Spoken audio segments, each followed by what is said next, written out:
Yeah. So Ready for your next question? I'm ready. Okay. Matt Lucas, Yeah. true or false? Yeah. Okay. Let's see.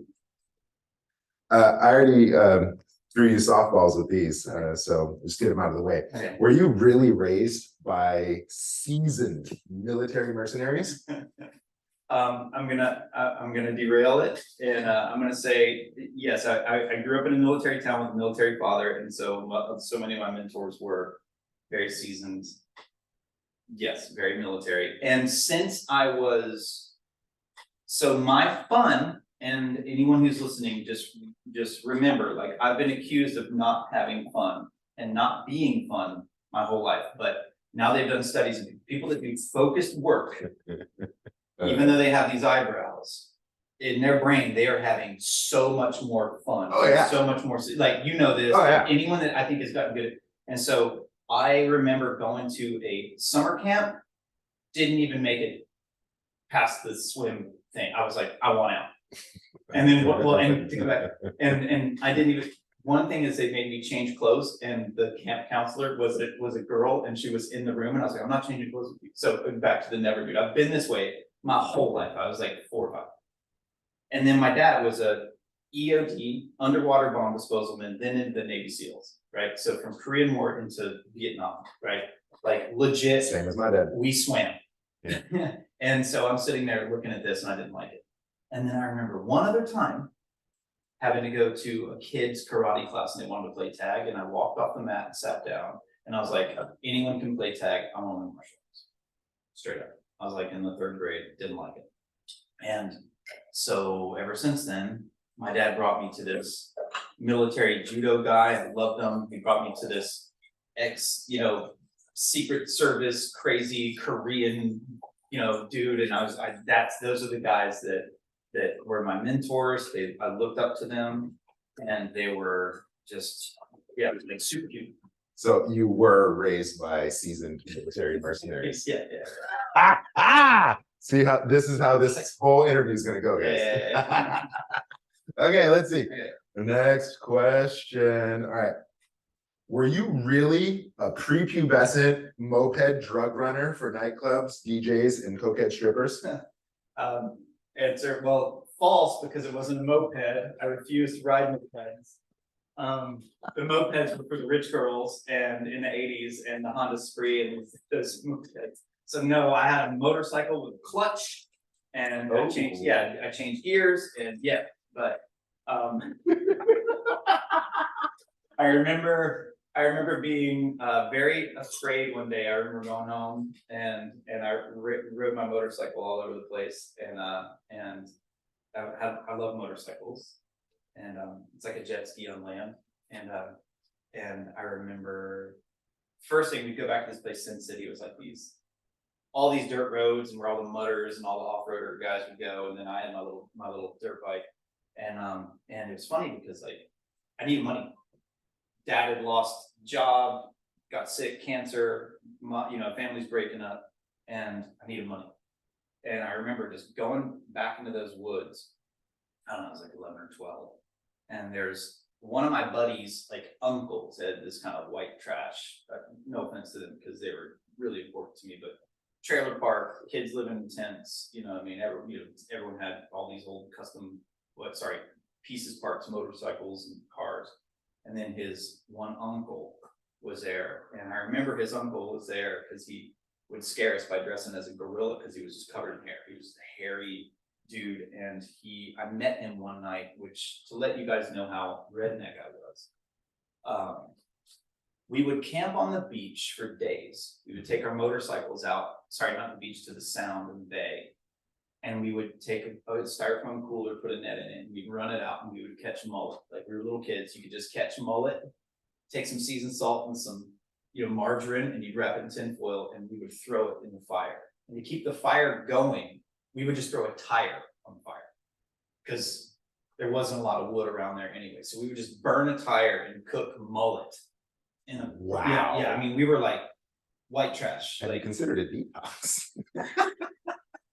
It's one of those, because I see Daniel's over there, and Daniel's like, "You look healthy," and I'm like, "Sure."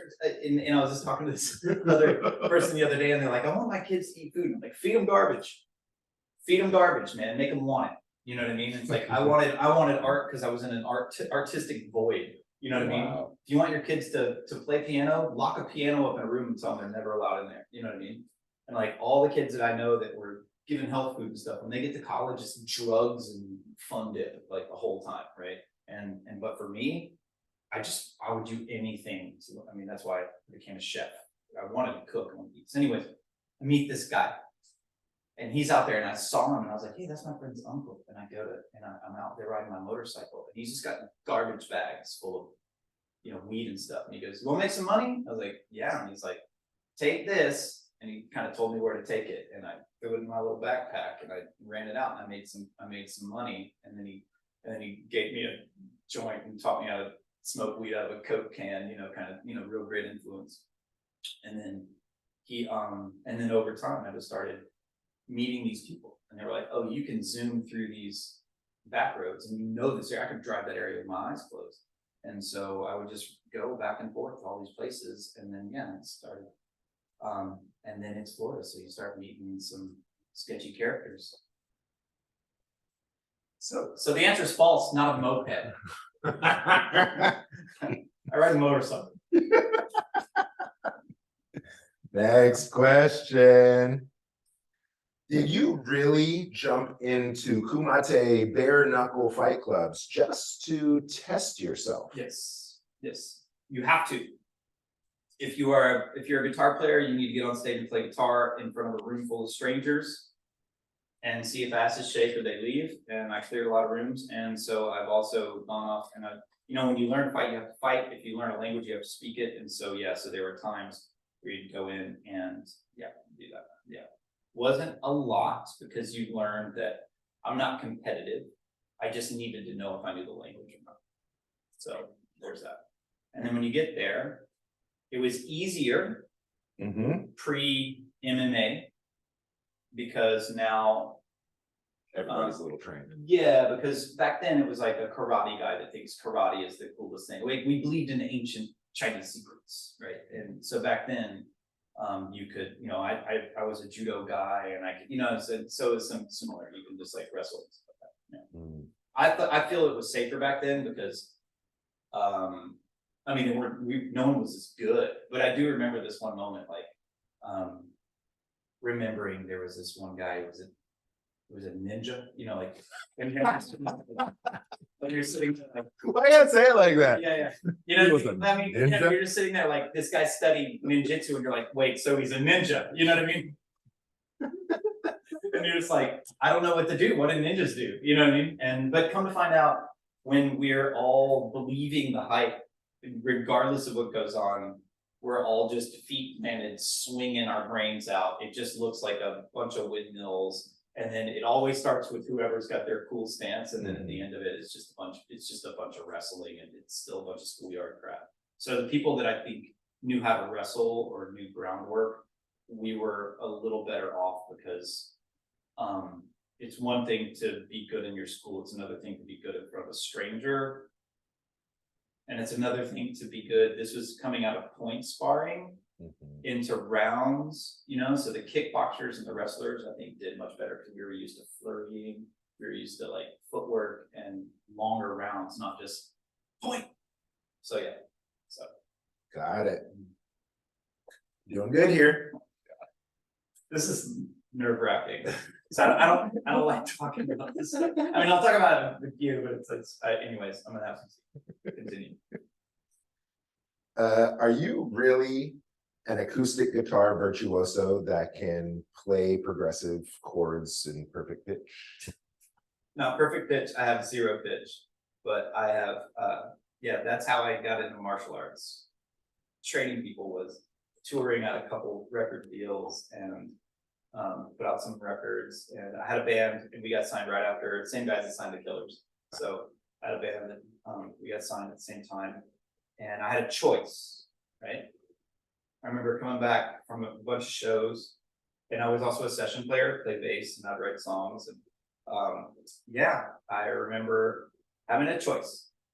I was hanging out with a bunch of dudes, doing a lot of drugs, and I loved them dearly, but I could just keep watching my friends die and spend money.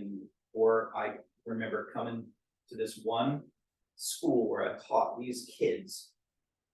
And this kid was afraid that I was going to find out that they did bad in school that semester or whatever. Little kid. His name was Bishop. I'll never forget him. And I remember thinking, who cares? And then I'm thinking about what I was doing. Literally, I flew in that morning.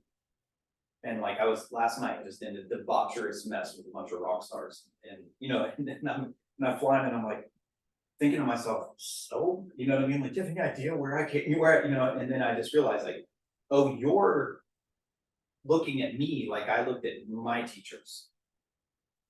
And it's funny because I was just writing on legacy today, and I'm like, it was that moment where I realized I was so busy trying to just disappear into my own artistic world, I didn't realize that I was actually leaving a legacy. I realized no matter what you're doing, you're leaving a legacy.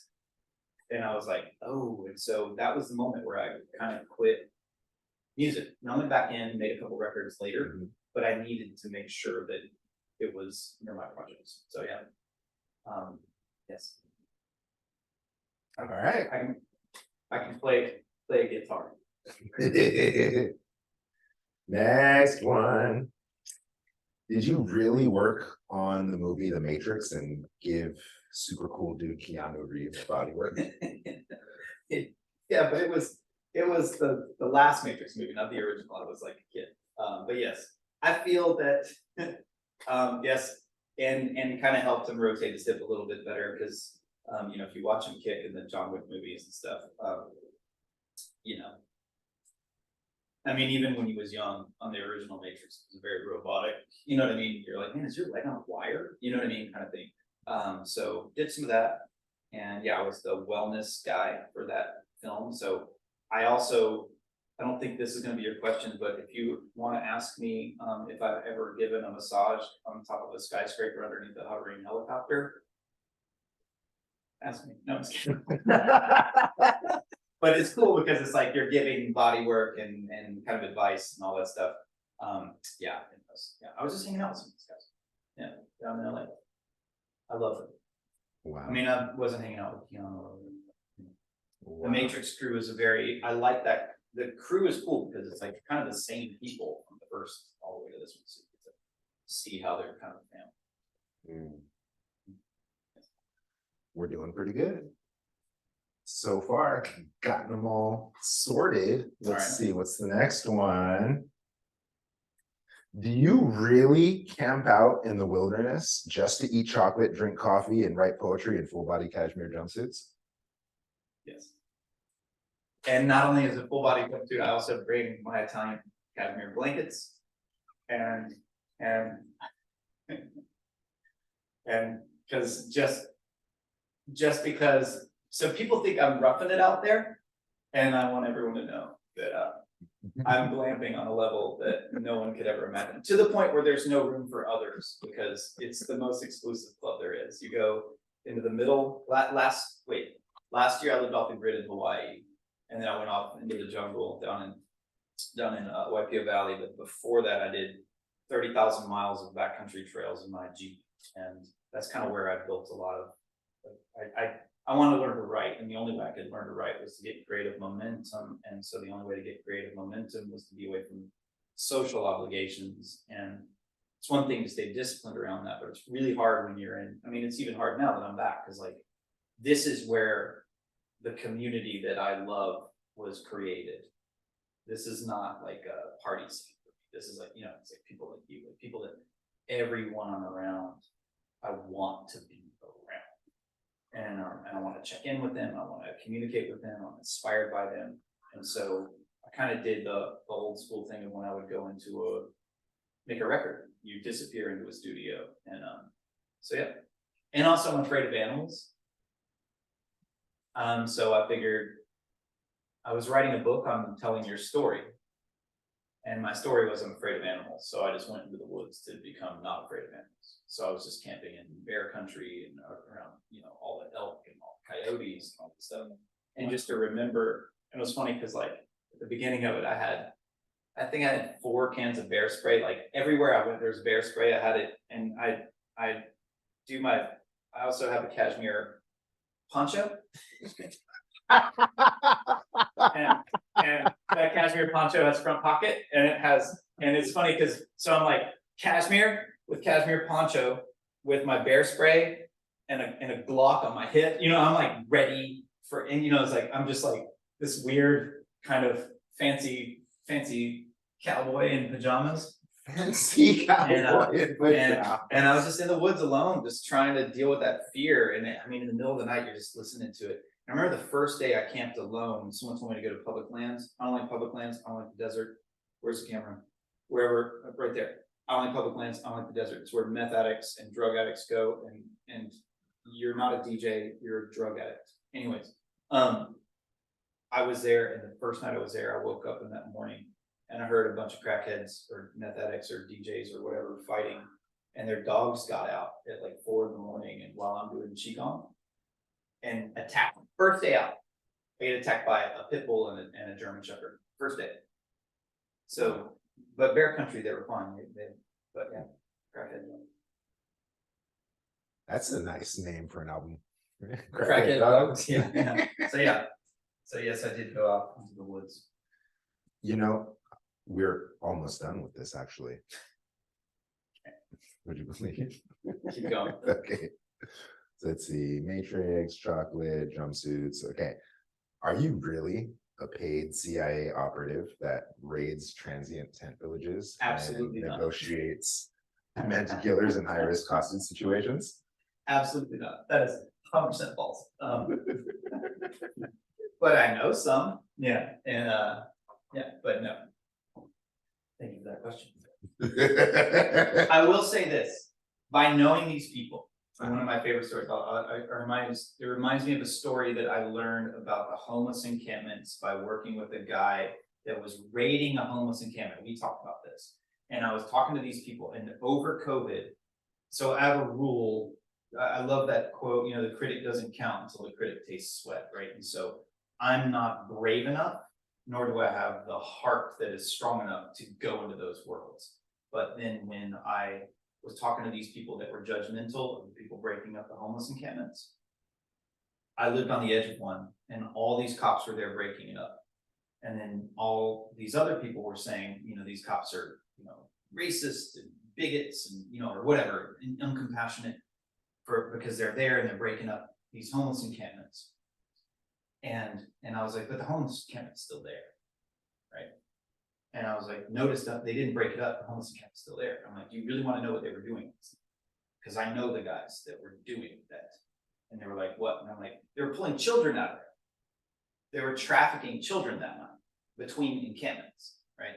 And they were like, it's kind of like they had to get quiet really quick. And it's like, look, a lot of those guys, I remember I would donate things to those places, and all I have to say is, if I would donate something to you, it's a thanks, we have tea.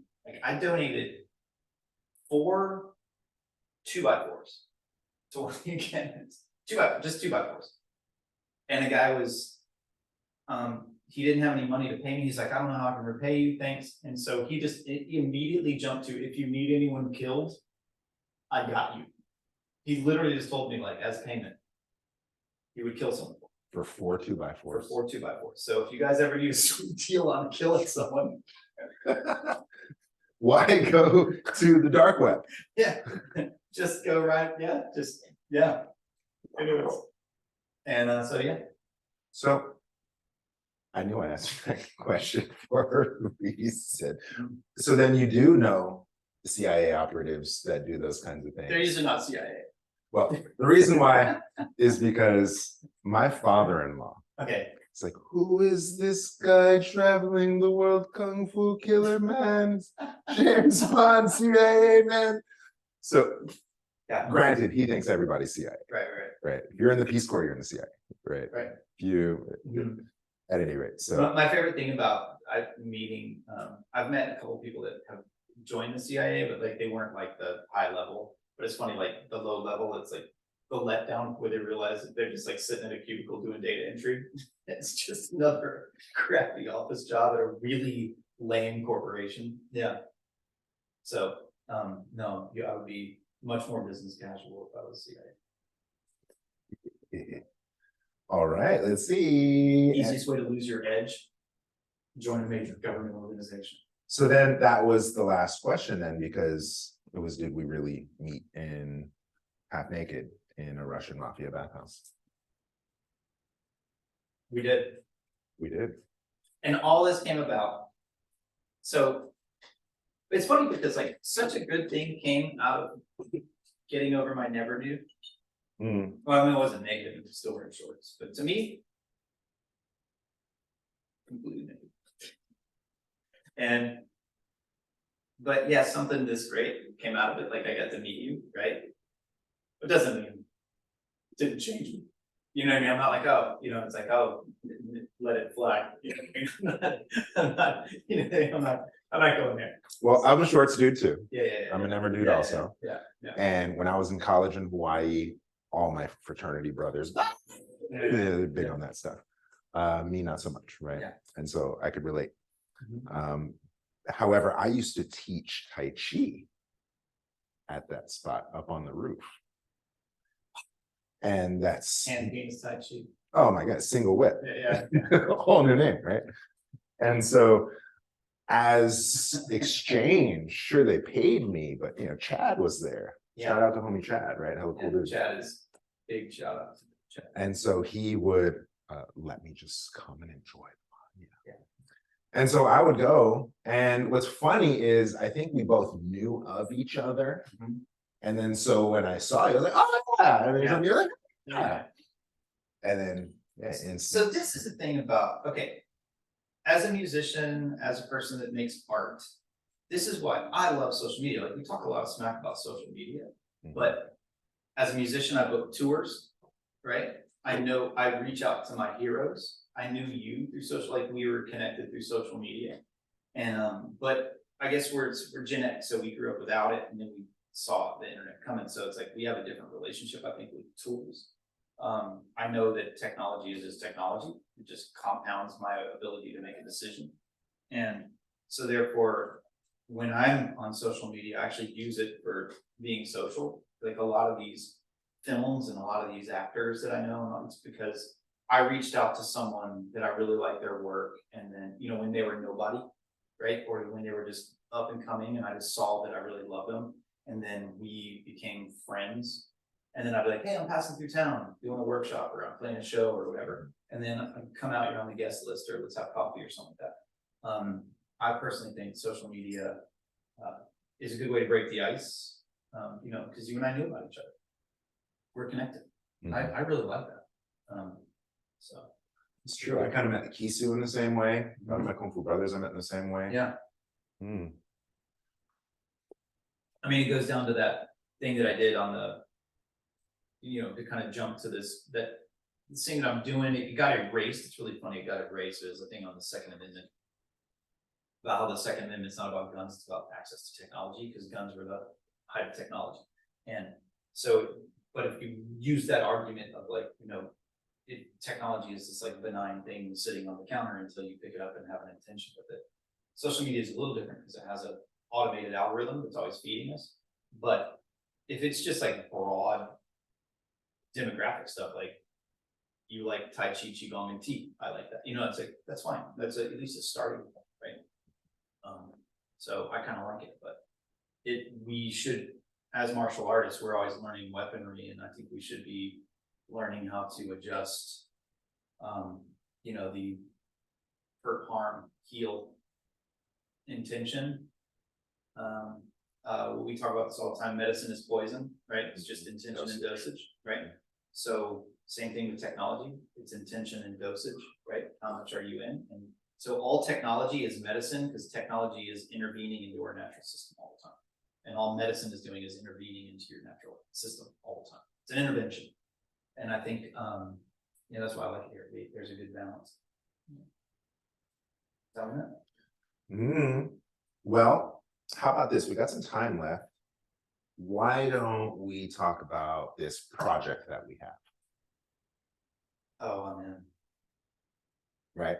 So it all started when West Philadelphia, born and raised. It all started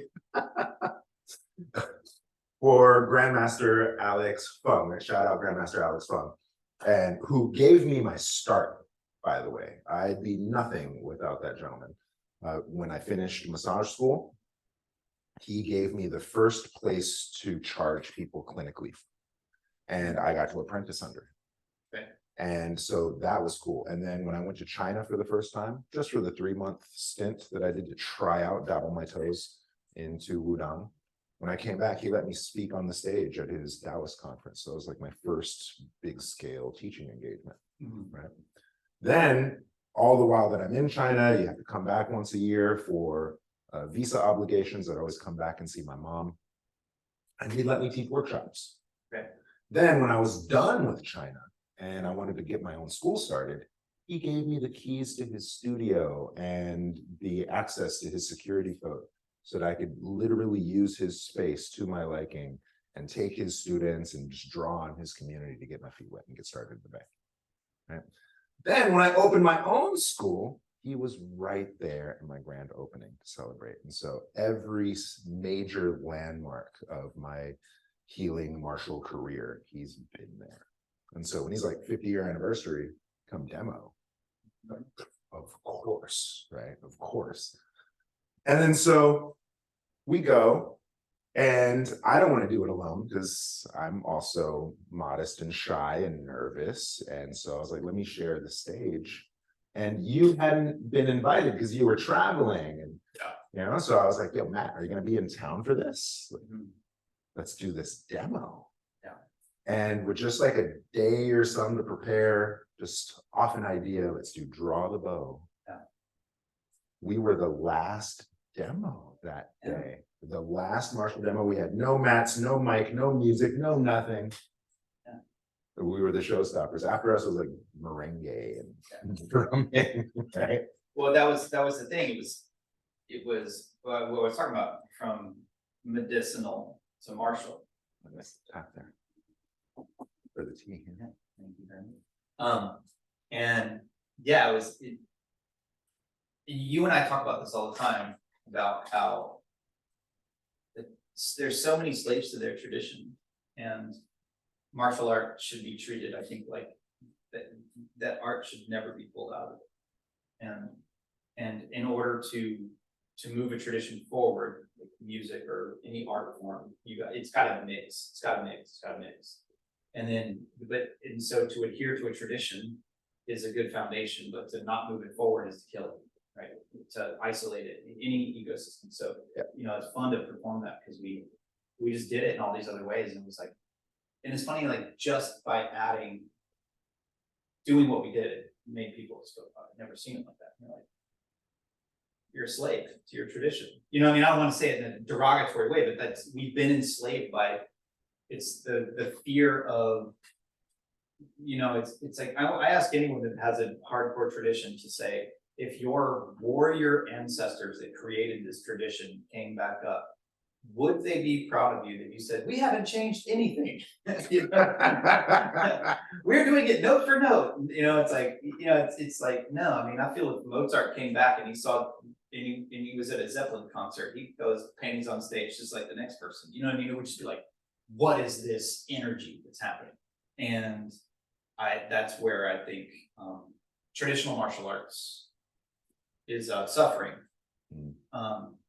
And it's funny because like a lot of the MMA guys that I know that are going off and they're just jamming on everything. Now they're like, we want to learn Qigong, we want to learn Tai Chi, because they're, you know, they're hungry for the culture, they're hungry for the tradition, but it's because they now have already built the foundation to jam out.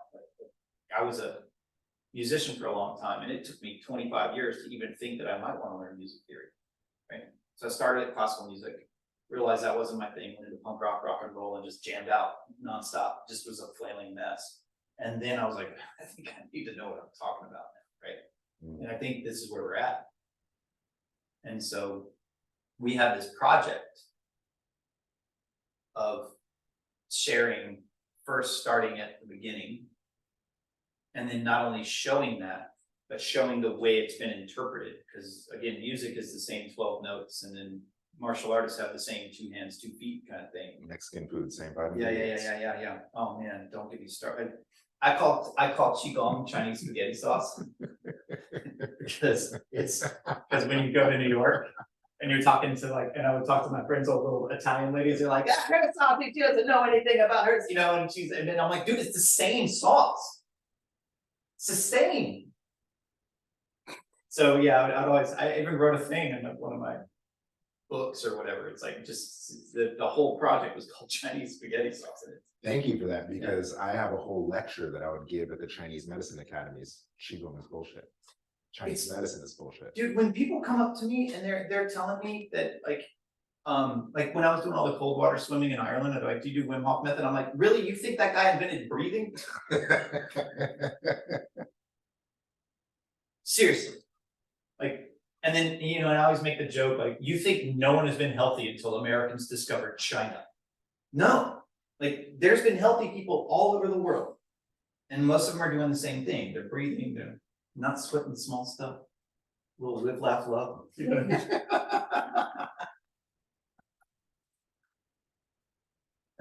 Touch your damn toes, lift a rock. No, man, it's super simple,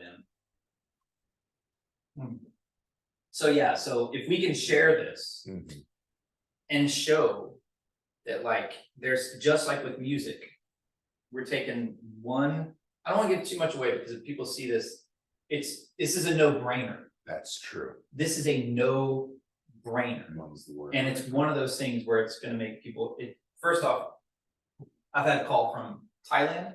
Had a call from Qigong masters just mentioning this, them knowing that we're doing this. Everyone's like, I want it, because it's the no-brainer. It's the one thing that will give people the courage to say, my tradition does this, now let me make my tradition even deeper, more vast, and let me make my community bigger by marrying it with other communities, which is the way art grows, right? Wow, sounds like we have a revolution on our hands. We're gonna do the Qigong version of the Judgment Night record. Remember when like Del Funky Homo Sapien played with Dinosaur Jr. and remember that album? I do not. No. I know Del Funky Homo Sapien. I know Dinosaur Jr. It was like, Daniel, do you remember that album? It's from a movie, Judgment Night. Oh. And they took all these great rock bands and put them with all these great hip hop groups, like De La Soul, with yeah. Oh man, not all good. You know what I mean? Not all good, but they tried, and yeah. But this is going to be great. And it's going to be the no-brainer that is going to allow people to take, because a lot of people, when they've come to me and they've said, my kid should learn Qigong. And I'm like, are you trying to tell your kid to calm down? Because juvenile Qigong is totally different than old people Qigong. And so just honor stop smearing your desire for them to calm down and manage their energy, get them out, cultivate their energy, get them, bring out the rag. And so this is going to be it. And the star-studded cast that's going to want to come and be a part of this is going to be really cool. So stay tuned for next year. Yeah, we drop Dragon Ear. Huh? Yeah, Dragon Ear. It's going to happen. Nice, man. Dude, I love you. What else do you want to tell people before we wrap this up? Well, the thing that I'm writing right now, and it's I'm basically same thing. I have an online thing, theyamasystem.com. I want everyone to go there. I want everyone to sign up. I want everyone to sign up on your stuff. I want everyone to sign up on my stuff, and then I want everyone to ignore both of us and then sign up on the main thing that we're doing. So, but the main thing is go there and just read. There's free stuff. It's just ways. My focus is to get people practicing and sharing. Anything, because I built a career off saying, like, being in the back of a rock club, and when everyone's going to go drink and do a bunch of cocaine, I would just say, I'm going to go over to this park and I'm going to work out. And at 3 o'clock in the morning, I'm training a bunch of people, and next thing you know, I have students all over the world. And it comes down to sharing the things you love with anyone, and not being an evangelist about it. Just being like, I'm over here doing this thing. I own it. I love it. I'm not a teacher of it, but I really enjoy sharing. It's showing someone your record collection. And so if any, the more, I think the more we do that, the more we're sharing ideas and communicating. So I think it's good. Wow, man. Thank you for that. You just articulated how I started in school. Just go to the park and practice, and Yeah. all the homies come. Dude, how many times does that happen to you? You're just sitting there and you're like doing your thing. And then someone will walk by and then next thing you know the whole damn town. Yeah. I mean, I remember doing that. I mean, I move weird, right? You know, it's like middle-aged dude wrapping his legs around his head, you know, it's you know, in jeans, doing pretty, so people kind of like, what's going on with that guy? How, what, my favorite, oh yeah. My favorite moment in Berkeley when I first moved here, I would jog to this restaurant that I was working on. When I first got here, the music, I was helping this guy open this restaurant. So I would jog there at night, we'd work, and then I would run over and watch some DJs. I was really trying to figure out what the music scene was like here. And I remember 2 o'clock in the morning, I'm working out in Ohlone Park, just in Berkeley, right? That little park. And I'm training, and I'm doing, and this is back in my just days, just boxing, doing crazy. And right out of the bush, like there's a bush right here. There's a lady sleeping in the bush. Sounds like a little Yeah. And I'm just training. I'm like, I'm taking a break. I'm just like breathing, and I hear this. Oh, I bet you could whoop some ass. And I was like, oh my god, you know, it's like I just hear a bush like talking. And I was like, all right, I gotta get out of here. And I was like, okay, and I just took out running. What a great ending note. I bet you can whoop some ass. Just I bet you could whoop some ass. Like just the way she said it was so good. And that was the first time a bush ever talked to me. Your Abraham moment? Yeah, I haven't met a bush. That's gonna be in the next set of questions. Oh man, you ever met a bush? True or false in that Lucas edition? Yeah, I'm not even gonna continue down this road of talking about that. Yeah, I would do. Okay. Good. Thank you.